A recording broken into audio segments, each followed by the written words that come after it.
પ્રભુ, ચા પીધી કે નહીં? મેં જરા હસીને વાત ટાળી. નહીં તો ધડાકો ચાલુ થઈ જાત. મને રોજની સવારમાં બહાર બેસવાની ટેવ. ઘરમાંથી ગૃહપતિ ચાનો કપ લઈ આવ્યા.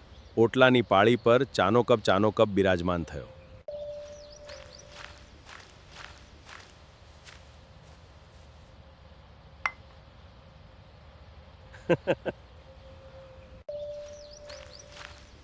મને રોજ સવારાણી, મને ક્યારેક આ ખંડો કપ પધરાવીને શું કેટલો ખર્ચ થાય છે તે જણાવો છે. તમારે તો કાયમ ખાંડા કપનો જ આશરો લેવો. બાકી તમને તો ચા મળી તેમાં જ રાજી રહેજો. હા, તમારે તો કાયરમાં ઉઠીને આ જ વીજળીનો ચમકારો આંખે પડવાનો. કલ્પના નહોતી, હું જાણે સ્મૃતિઓમાં ખોવાઈ ગયો. ચાલ, આજે તારા ઘરે જઈએ. મને ભૂખ લાગી છે. ચાલ. હું જાણે સ્મૃતિઓમાં ખોવાઈ ગયો. આજે તો આપણે ખૂબ જ મજા કરીશું. આ પ્રશ્ન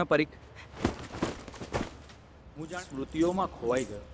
ચાલો, આજે તો આપણે ખૂબ જ મજા કરીશું. આ પ્રશ્ન પરીક્ષા માટે ખૂબ જ મહત્વનો છે. હું જાણે સ્મૃતિઓમાં ખોવાઈ ગયો. માસી, કાંઈક ખાવાનું આપો, બહુ ભૂખ લાગી છે. હા બેટા, જા આગળ બેસો, હું ચા અને સમોસા લઈને આવું.